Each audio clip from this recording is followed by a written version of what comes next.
مخصوص سائنسی نظریات جو کچھ حضرات پیش کر رہے ہیں، اگر اس طرح سے قرآن کی تفسیر نہ کی جائے نا تو کہتے ہیں تو جاہلوں کی تفسیر کر رہے ہیں۔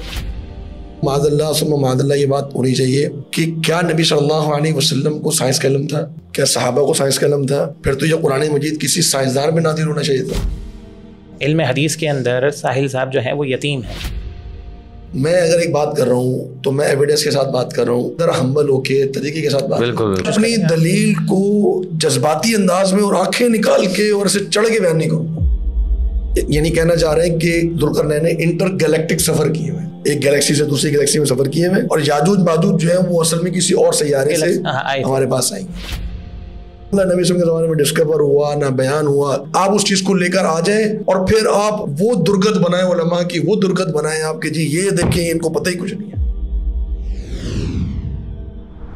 بہت سا طبقہ علماء سے پیچھے اس لیے ہے، کہتے ہیں بھائی آج کے زمانے کی تو زبان ہے سائنس، آج تو سائنس کا زمانہ ہے بھائی، علماء کو سائنس کے بارے میں کچھ پتہ ہی نہیں ہے۔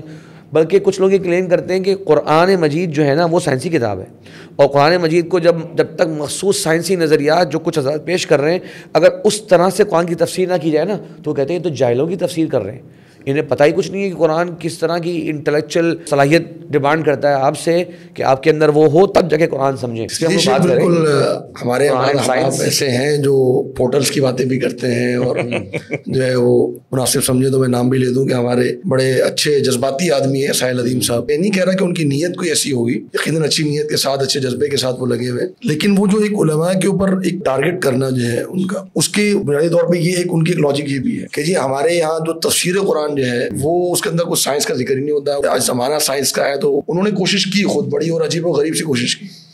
ایک تھوڑا سا میں چاہوں گا کہ یہ ایک مسکنسیپشن اس کی وضاحت ہو جائے۔ قرآن مجید میں تاریخی حقائق موجود ہیں۔ اللہ رب العالمین نے قوم نوح کے واقعات کو بیان فرمایا، اسی طریقے سے اللہ رب العالمین نے جو ہے وہ قوم عاد، سمود، مختلف واقعات بیان فرمائے۔ اب اگر کوئی حضرت اٹھ کے آ جائے اور کہیں کہ جی یہ قرآن مجید تو ہسٹری کی بک ہے، تو آپ تو ہسٹری بیان ہی نہیں کرتے اس سے، ٹھیک ہے نا۔ اچھا اسی طریقے سے اس کے اندر جو اللہ رب العالمین نے اس کے اندر جنت جہنم ہے، جنت جہنم کا بھی ذکر کیا ہوا ہے، بیان کرتے رہو خالی۔ ہاں وہ کہیں گے جی آپ تو واقعات ہی بیان نہیں کرتے، تو یہ تو اسٹوری کی بک ہے۔ اصل میں ہمیں سمجھنا چاہیے کہ اللہ رب العالمین نے اس قرآن مجید کو نازل کیوں فرمایا۔ اللہ تعالیٰ نے فرمایا کہ ذالک الکتاب لا ریب فیہ ھدی للناس، ھدی وشفاء، یہ ہدایت کی کتاب ہے، اس میں لوگوں کے لیے ہدایت ہے۔ ہدایت کس معنی میں؟ آخرت کی کامیابی کے معنی میں۔ اور آخرت کی کامیابی کب ملے گی؟ کہ اللہ رب العالمین کے جو احکامات اللہ تعالیٰ نے اس قرآن میں دیے ہیں اس پر عمل کرنا دنیا میں۔ اچھا اب اللہ رب العالمین نے لوگوں کو قرآن مجید سے ذرا ایک منسلک کرنے کے لیے اور جوڑنے کے لیے اور ان کو مختلف جو ایویڈنس دیے گئے، جو دلائل دیے گئے، اس کے اندر اللہ رب العالمین نے کچھ ہسٹری سے بھی دلائل دیے، کچھ اللہ رب العالمین نے ایسے حقائق بھی بیان کیے سائنسی حقائق کہ جو ہم اس کو یہ کہہ سکتے ہیں کہ جی وہ ڈسکوریز بعد میں ہوئی جو اللہ رب العالمین نے پہلے بیان فرما دیے تھے۔ اچھا اب اس کو لے کے کوئی کلیم کر دے کہ جی یہ قرآن مجید تو سائنس کی بک تھی اور آپ کو اس کو سائنسی کانسیپٹ کے تھرو آپ کو سمجھنا چاہیے تھا، یا جو سائنس کے لاز ہیں، جو ان کے قوانین ہیں، اس کے تحت آپ ان کو سمجھنا چاہیے تھا، تو یہ مطلب پھر تو معاذ اللہ ثم معاذ اللہ یہ بات ہونی چاہیے کہ کیا نبی صلی اللہ علیہ وسلم کو سائنس کا علم تھا؟ کیا صحابہ کو سائنس کا علم تھا؟ پھر تو یہ قرآن مجید کسی سائنسدان میں نازل ہونا چاہیے تھا اگر یہ سائنس کی بک تھی۔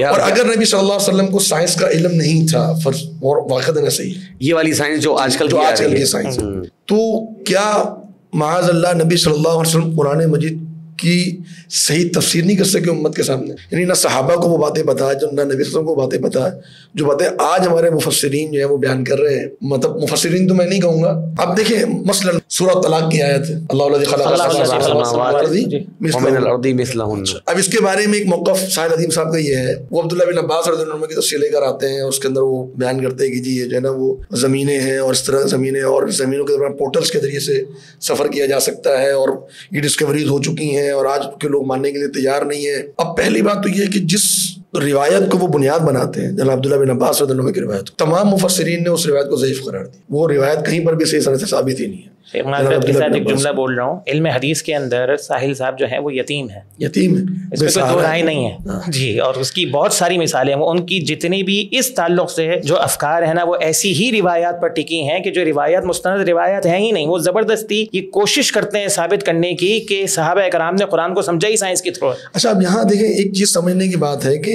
ہم یہ نہیں کہہ رہے کہ قرآن مجید کے ذریعے سے جو سائنس کی ڈسکوریز جو ہو چکی ہیں اور جو لاز بن چکے ہیں اور جس کے بارے میں اللہ رب العالمین نے نشاندہی فرمائی, مثلا انسان کی تخلیق کا معاملہ ہے, مثلا پوری مخلوقات کو پانی سے پیدا کرنے کا معاملہ ہے, مثلا زمین و آسمان کو جدا کرنے کا معاملہ ہے, مثلا لوہے کو آسمان سے زمین پر نازل کرنے کا معاملہ ہے.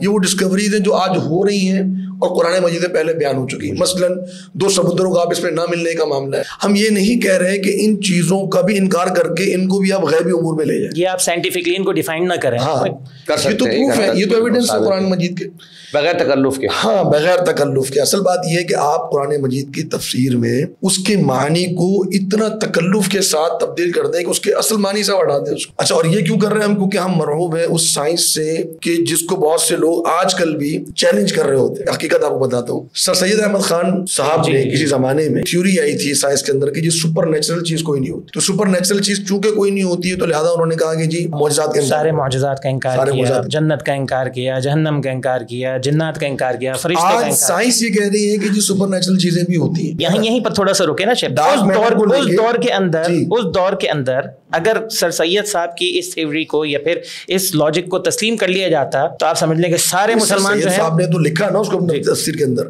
وہ بھی وہی کر رہے تھے جو آج صاحب کر رہے ہیں. اور اس کا بھی ثبوت نہیں ہے جو آج سائنٹیفکلی جتنی سائنسی تھیوریز ہیں مثال کے طور پہ, وہ آنے والے وقت میں یہی طبقہ جو ہے وہ اس کی مخالفت میں کھڑا نہ ہو جائے. تو انہوں نے اس وقت معجزات کا انکار کیا, ابراہیم علیہ السلام کی جو آگ تھی اس کا انکار کیا, معجزات کا انکار کر دیا انہوں نے, اور کہا کہ نہیں اس کی کوئی نہ کوئی سائنسی لاجک ہوگی جس کے تھرو یہ ہوگا, سپر نیچرل چیز کوئی نہیں ہوتی. فرشتوں کا انکار کر دیا, ٹھیک ہے, جنات کا انکار کر دیا, تعویلات کی ان سب چیزوں. اب سائنس ڈارک میٹر کی بھی بات کرتی ہے, سائنس جو ہے وہ ڈارک انرجی کی بھی بات کرتی ہے, سپر نیچرل کی بھی بات کرتی ہے. اگر آج سر سید احمد صاحب ہوں, کوئی بندہ ان سے پوچھے کہ جی حضرت آپ نے سال سوا 100 سال پہلے آپ نے جو ہے وہ انکار کر دیا تھا, اب آج آپ کیا کہیں گے؟ تو کیا مطلب ہم یہ مانیں کہ قرآن مجید پلٹ گیا, قرآن مجید تبدیل ہو گیا؟ نہیں. اصل میں آپ نے جو تکلف کیا تھا قرآن مجید کی تفسیر کرنے میں, آپ نے غلطی کی, اور یہ سیم وہی غلطی ہے جو پاپس نے, جو پادری تھے انہوں نے عیسائیت کے بارے میں کی. انہوں نے اس دور کے زمانے کے جو کانسیپٹ تھے ان کو بائبل سے ثابت کر دیا. جب بعد میں سائنس کی ڈسکوریز ہوئیں تو اب جب وہ سامنے لوگوں کی حقیقت آئی تو اب انہوں نے کیا رویہ اختیار کیا عیسائیت نے, کہ انہوں نے اس غلطی کو تسلیم نہیں کیا اور لوگوں کو الٹا زندیق اور ملحد قرار دے کر ان کو قتل کرنا چاہیے. تو کیا ہوا کہ پوری دنیا عیسائیت کو چھوڑ کے بیٹھ گئی. کلیسا اور مغرب کی جو ایک کشمکش تھی اس کا آج ہمارے جو لوگ قرآن مجید سے اس قسم کے تکلف کے ساتھ سائنس کو ثابت کرنے کی کوشش کرتے ہیں, کل کو جب یہ چیز تبدیل ہوگی اور حقائق اور پروف اس کے مخالف ہو جائیں گے, تو جب آپ اس تفسیر کو تبدیل کریں گے تو لوگ آپ کو کہیں گے کہ آپ نے قرآن مجید, تو اس کا مطلب ہے کہ قرآن مجید تو حق ہی نہیں ہے, قرآن مجید کے اندر تو غلط موجود ہے. اس طرح کی بعض مثالیں اگر آپ دینا چاہتے ہیں کہ جناب قرآن کی تفسیر تو وہی ہے جس طرح کتب تفاسیر میں ملتی ہے, تفسیر بالمعصور وغیرہ وغیرہ میں. ہاں ایک زائد بات آج کے زمانے میں یہ بھی کی جا سکتی ہے, ایک آپ ہمبل اوپینین اپنا ایک پیش کریں اور یہ کہنا کہ جناب یہی اس کی تفسیر ہے جو آج کل کے سو کالڈ ملا حضرات کو پتہ ہی نہیں ہے, سمجھ ہی نہیں آئی. دونوں میں کتنا فرق ہے شیخ. آپ صحیح تفسیر بیان کرتے ہیں, آپ کہتے ہیں کہ جیسے شیخ مجھے وہ قول یاد آ رہا ہے حضرت امام مجاہد بن جبر رحمہ اللہ کا, کہ میں نے عبداللہ بن عباس رضی اللہ عنہ کے ساتھ 2 مرتبہ پورے قرآن کی تفسیر پڑھی, 3 مرتبہ ہر آیت. اچھا, اللہ کے نبی صلی اللہ علیہ وسلم کے لیے خاص دعا فرمائی تھی عبداللہ بن عباس رضی اللہ عنہ کے لیے. تو بھائی وہ تفسیر جو اللہ کے نبی صلی اللہ علیہ وسلم کے لیے خاص دعا فرمائی اور ان کو سکھائی, اور پھر انہوں نے اپنے شاگردوں کو 3 مرتبہ جو ہے پوری قرآن کی تفسیر پڑھائی, اس سے اچھی اور اعلیٰ تفسیر کیا آج کے زمانے کی سائنس ہمیں دے سکتی ہے؟ یقیناً نہیں. ساحل ندیم صاحب کا موقف یہ ہے کہ جناب عبداللہ بن عباس کو بھی سائنسی تفسیر کا علم تھا, اور وہ اس روایت کو اسی آیت کے اندر اس روایت کو پیش کرتے ہیں کہ جناب عبداللہ بن عباس نے سوال کرنے والے سے جب اس نے اس آیت کے بارے میں سوال کیا, کہا کہ اگر میں تمہیں یہ بتا دوں گا تو تم کفر کر بیٹھو گے. اچھا یہ اب اس روایت کو تو دیکھا جائے بالکل ضعیف ترین روایت. اچھا شیخ, اور اس کے مقابلے میں جناب عبداللہ بن عباس سے صحیح سندوں کے ساتھ اس آیت کی تفسیر بھی موجود ہے. اچھا اب یہ اگر بات کی جائے کہ جی زمینیں تو ہیں تو زمین تو نظر آنی چاہیے ہمیں, تو زمینوں میں سفر بھی ہونا چاہیے. اچھا اگر آپ کو زمینیں نظر آنی چاہیے تو پھر آپ بتائیے کہ اللہ تعالیٰ نے 7 آسمانوں کا بھی ذکر کیا ہے, وہ بھی نظر آنے چاہیے آپ کو, آسمان کے اوپر سارے 6 آسمان نظر آنے چاہیے. آپ کو تو صرف ایک آسمان نظر آ رہا ہے, اگر آپ کو صرف ایک آسمان نظر آ رہا ہے اور اگر آپ کو صرف ایک زمین نظر آ رہی ہے, اس کا مطلب یہ کہ باقی 6 آسمان اللہ نے آپ سے غیب میں رکھے ہوئے. اب اگر ہمارے یہاں سائنس جو پروف کرتی ہے کہ جس سب سے زیادہ فاسٹسٹ اسپیڈ کسی چیز کی ہے وہ اسپیڈ آف لائٹ ہے. جی اچھا اسپیڈ آف لائٹ کتنی ہے؟ 3 لاکھ کلومیٹر پر سیکنڈ. اچھا اگر آپ اس اسپیڈ سے چلیں گے نا تو صرف یہ جو ہمارا حضرت سورج صاحب ہے نا, یہاں تک پہنچتے پہنچتے 8 منٹ لگ جائیں گے آپ کو. یعنی ابھی آپ جو ہے وہ سولر سسٹم کے اندر ہی ہیں تو یہاں پہنچتے پہنچتے آپ کو 8 منٹ لگیں گے. اور اس جیسی گلیکسیز لاکھوں گلیکسیز ہیں آگے, اینڈرومیڈا گلیکسی جو ہمارے قریب ترین گلیکسی ہے, وہاں تک پہنچتے پہنچتے میرا خیال ہے کئی 1000 لائٹ ایئرس کی بات ہوتی ہے. لائٹ ایئرس کی بات ہوتی ہے, جو قریب ترین گلیکسی ہے. میں ایک صاحب کو سن رہا تھا, وہ کہنے کہ جی معراج پہ نبی صلی اللہ علیہ وسلم جو ہے وہ مکہ سے وہاں اسپیڈ آف لائٹ سے گئے, اور وہاں سے آگے 7ویں آسمان اسپیڈ آف لائٹ سے گئے. کیوں؟ اب وہ مجبور ہیں یہ کہنے پر کیونکہ اس سے زیادہ سائنس نے اسپیڈ بتائی نہیں ہے.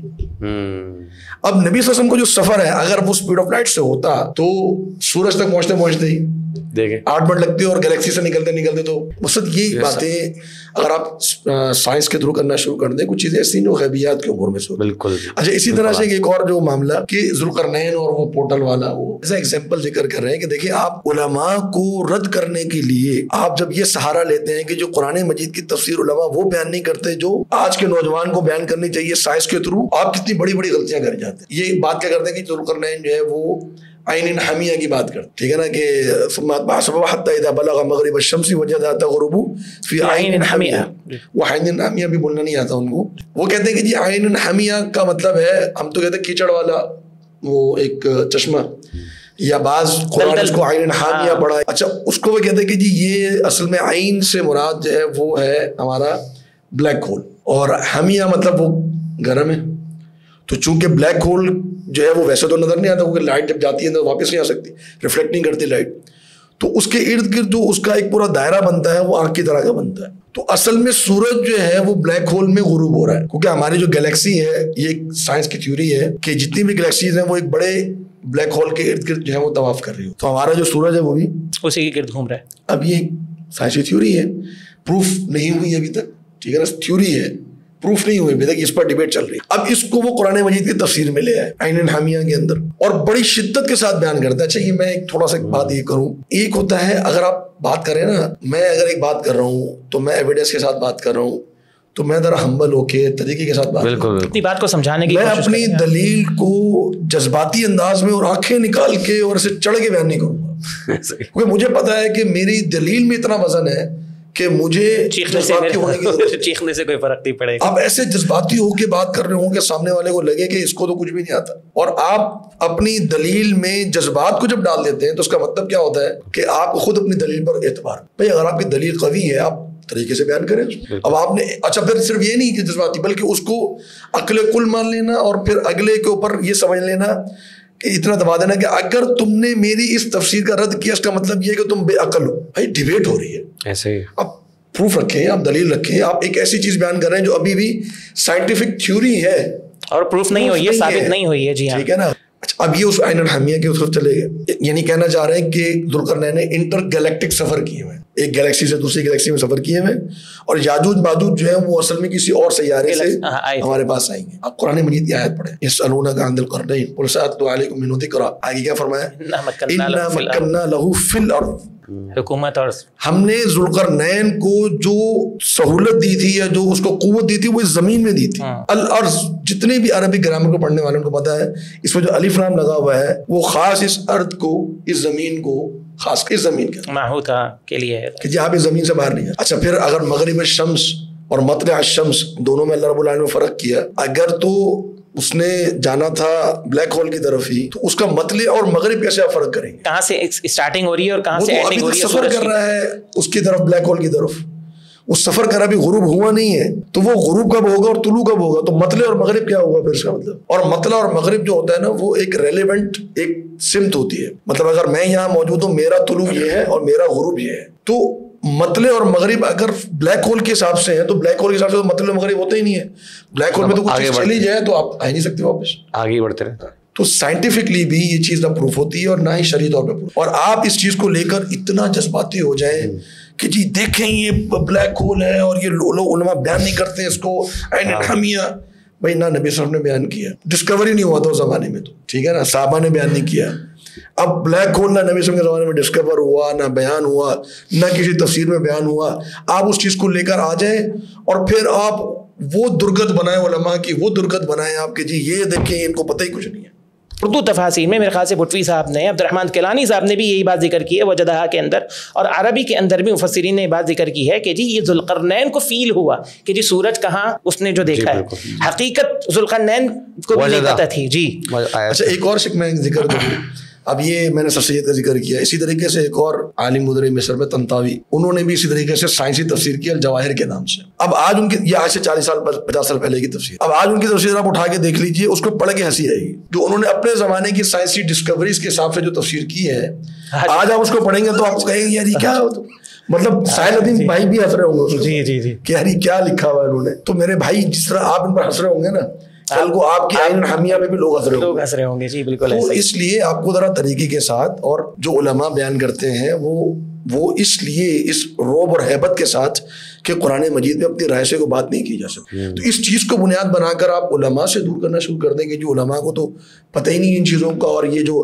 سائنسی باتیں ہوتی ہیں قرآن مجید میں نہیں, علماء نے بیان کی ہیں اپنے زمانے میں, ہر عالم نے اس چیز کو بیان کیا. آج بھی آپ تفاسیر کو اٹھا کے دیکھ لیں, اردو کی تفاسیر ہیں, انگلش کی ہیں, عربک کی ہیں, جو سائنسی ڈسکوریز کے بعد ہوئی ہیں, تو جہاں جہاں واقعتاً اس کا ایک بالکل واضح معاملہ نظر آ رہا ہے اس کو علماء نے بیان کیا. جی جی